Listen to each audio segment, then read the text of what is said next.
I think so. Yeah. The highlights, this one, I think it might be. In 2006, more than a decade after being acquitted of the murders of his ex-wife Nicole Brown Simpson and her friend Ronald Goldman, O.J. Simpson gave an interview promoting the release of his then upcoming book, If I Did It. Today, for the very first time, that interview aired to the world, and it is just insane. This is very difficult for me to do this. During his much publicised 1995 trial, O.J. I just want the highlights. Yeah. Do you know what? I mean, just to make this clear, I'm not getting them confused or anything like that. Yeah. They're two separate people who share the same skin colour. However, Tiger Woods, okay, he had a similar situation, which I don't want to tie the two in together, but I definitely know that he was in a position where he was about to buy something in America, which was high up. I don't know if it was TV, I don't know what it was. And just around that time, all of his affairs that he had with these girls came out, and it tarnished him. Yeah. Okay? So, weirdly, both of those people were good at playing to white America. They played it very well. They played the golf. They wore the same sort of preppy type clothes, and they were, conservative white America quite liked OJ and Tiger Woods, and they played to that a little bit. And I don't know whether we've hit something of whether they could have both been instigated to coincide at the right time, if you know what I mean. Is that what we were sort of getting towards? It kind of... I'd have to check what Tiger Woods, but I remember reading that about Tiger Woods. I was thinking, so maybe they didn't... Because that's how, to move away from, say, like, even the racial element, just the media element is kind of like, that's how it all works anyway, what you put out and when things come out. And if the whole thing of like, he's going to get that, okay, but how can we not get him to get that? It works, what we could really do with it. It works a lot in politics, dirty campaigns and things. Now, though, of course, with news, we're in this sort of over-information where any headline is chucked around and we are more clueless than ever, even though we're more intelligent than ever. But it's the thing weird. is that they put out headlines. Everything's a clickbait now. It's just, how am I going to get this clicks? Let's put some crazy things in the headline. So everyone's going to click there, and that's what happens for me. I'm just like, what happened? You click on the headline, you read it, you're just like, it wasn't as crazy as you made out in this title, but still pretty insane. Yeah. But I think this is... In minutes, O.J. puts himself, hypothetically, at the scene of the crime. Yeah, this is the one. Okay. The chapter 6 is called The Night in Question. And you write in the book, now picture this and keep in mind that this is hypothetical. Yes. Why don't you tell me what might have happened on the night of June 12th, 1994? And let's just walk through the night. Well, first of all, this is very difficult for me to do this. It was very difficult for me because it's hypothetical. I know and I accept the fact that people are going to feel whatever way they're going to feel. They're going to, whatever they want to feel. In the book, the hypothetical is... Charlie. Charlie. This guy Charlie shows up, the guy who I had recently become friends with, and I don't know why he had been by Nicole's house, but it told me you wouldn't believe what's going on over there. And I remember thinking, well, whatever's going on over there has got to stop, right? So we kind of hooked up together, and I'm kind of broad-stroking this. We go over. Get in the Bronco and go over.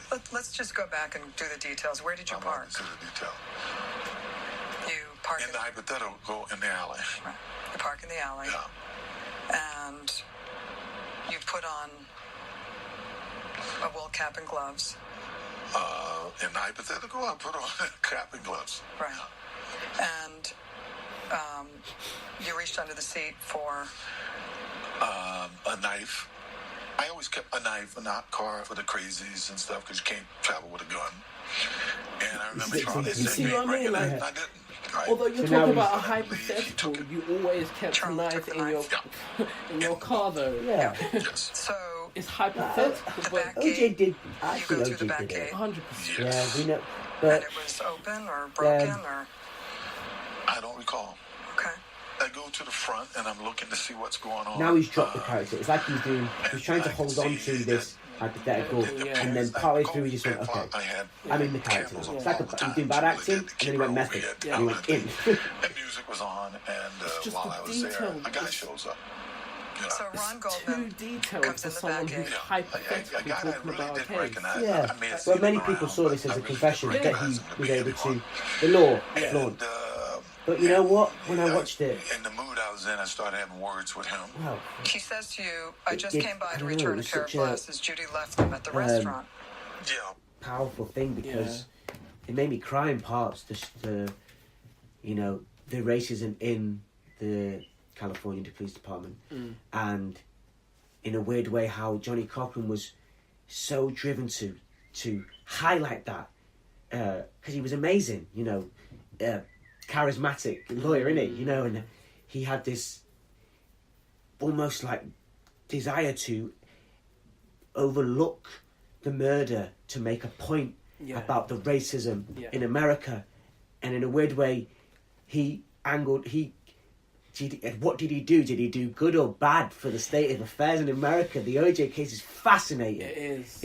This is what when I watched it, I was just like, oh, there's too many things floating around. So many things happening. Right. And it's the time it was happening. Yeah, the and- 90s, you had with the riots. Yeah. Even with the gun crime, with the riots, with the. When was Tupac's in 96, he died. Yeah, an OJ trial was. OJ's trial. Come on. OJ. No. OJ trial. Was it earlier than that, or was it around the same time? 95, I would 95. have said. Yeah. There's a documentary on who killed. 95. Yeah, who killed Tupac, and they look at the California Police Department as well. That's kind of interesting. Yeah, they look actually. at them. That happened around that Yeah, time. And then Tupac dies the next year, and He was people. killed by the. They think they was killed by the police. Yeah. Yeah, well, police or someone within his camp. I can't remember the Massive time in America. Yeah. Yeah, a lot of things that shaped how we are now, and made more so how America is now, happened around the end of the 90s. Yeah. Some great music was coming out in America. Some brilliant hip hop was coming out. The hip hop stars of America were almost the 60s rock stars, if in a weird way. Like, do you know what I mean by that? Like, No, I do. There were big characters in the hip hop game. I do, the Wu-Tang Clan and Busta Rhymes. These were the sort of. It's like someone was saying. Someone was saying to me. I think it was after I showed a house. There was one of the tenants. I was talking to him while I was waiting for the next viewer. Yeah. And he was saying to me that he finds it quite interesting that nowadays, kind of urban poets are kind of what punk rock used to be. Yeah.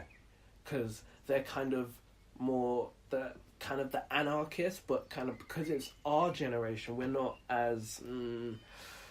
We've got more consciousness. Yeah. We're more woke. There's the word. I hate that There's phrase. the word. But that was- You're going to mention Brexit in a minute, and that's my least favourite word.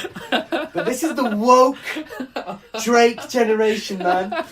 But everyone's more empathetic. so we're angry, but we're eco-conscious.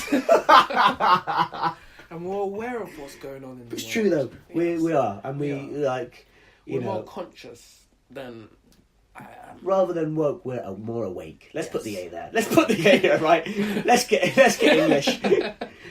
We are woken. But it's true that the spoken word art form has come back to in tough political times. The people wanting to find something to say and actually not let music get in the way of it and shape it or sell it or soften these bits and glamorize these bits. Let's just have the words and the feeling there. Just the raw. Yeah. And see how that hits. But even before punk rock, there was still great urban poets as well. And since punk, and you know what I mean. It wasn't as if punk. No, he was just making the link, the link of the time. Obviously, the whole, obviously the voice that the punk rock era had, and that's what he was. I think he believes that exactly. Yeah, it's true though. Yeah. We are the. It's like hip hop. The hip hop generation, they didn't think it was going to last. They thought it would just die, and as it started, and now it's the popular music, and pop music is anything that's popular. Yeah. And hip hop music is the popular music right now, at this moment in time, because everything kind of. It feels like all music kind of branches out of it. Everything's fusion with mix and mash of either. Hip hop or dancehall or Afro beats, and all of the kind of genres that weren't so popular when they were more in a younger form. Now they're in fruition. They are taken over. Yeah. But then again, like, it's weird because, like, if you're a hip hop fan, you don't wait for it. It's never gone out for you. Like, so it's like you've always followed, because there's less, and it shifts, and it feels like there's more great acts around, or there's less, but you still stay following it. It's like someone was speaking to the grime artists, the ones like Skepta and Jamie and stuff, saying, "Oh, now you've got this renaissance with grime," and it's like. And those are hard-working guys. They didn't stop when grime stopped. They still performed. Yeah. And they were still gigging. They were still doing their thing. Forming the culture, making it. Yeah. So they said, well, we never went out for us. We were still waking up and doing our job. It's just swung back in for you guys. Yeah. I don't like it as much this time around because it feels a little bit like it's been hijacked by the guys that they were fighting last time, so who didn't get it. So they've taken hold of some of the aspects of grime and made it. But it's more because I feel like, especially, it's more Americanized. Yeah.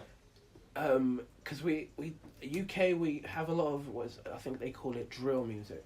Yeah, UK drill. Yeah, UK drill. So it's getting like a lot of. To me, everything sounds the same. Every single flow sounds the same. Yeah. Every single artist that's popping off, unfortunately, they sound the same to me. And it's not even that. Every song in the chart that I think is popular, they all sound the same. Yeah. There's no. No, you're right. Like I don't know if we've been talking for a while, but I can't think if we were talking about this on air or off it. But it's like the whole thing about, and I've lost my whole point. Go. What was I saying? Bring it back. Music sounded the same. Yeah. Do you know how everything sounded the same? No one kind of has that kind of free thought. It's like there's only a certain frequency that can be popular at one moment. Yeah, and maybe it's that. You know what I mean? For the mainstream, but we're all the mainstream as well. Yeah. Because those tunes find a way into our head, and even when you don't go and actively listen to them, you know them. Yeah. In a way, I find it funny. Yeah, no, it is. Because they're done very basic. It's hypnotism. Yeah. It's actually a hypnotism frequency in pop songs that they. But I'm not saying it's like evil. I'm just saying that there's certain bits that get in. And I'm not actually. Some of my music mates will say this a lot more eloquent than me because I'm a word man. Yeah. And I don't particularly know all the frequencies and notes and chord structures. I recognise them with my ear because they pop up all through. And I listen to a lot of music. Yeah. But I mean, in a way, it's great because when you're working with acts or creating stuff, there's certain templates that are popular instantly and easy to create, or replicate. Replicate exactly. But to try and you can go off center, and then the beaten track is definitely good for people because it's challenging as well. Yeah. Not everything has to be a nice listen or a catchy listen. It can be a different type of listen. It can be a prolonged listen or a scary. You watch a horror film and the music comes. good pieces of music. Yeah. You know, but you could put it off the visuals and listen and still be scared by the music.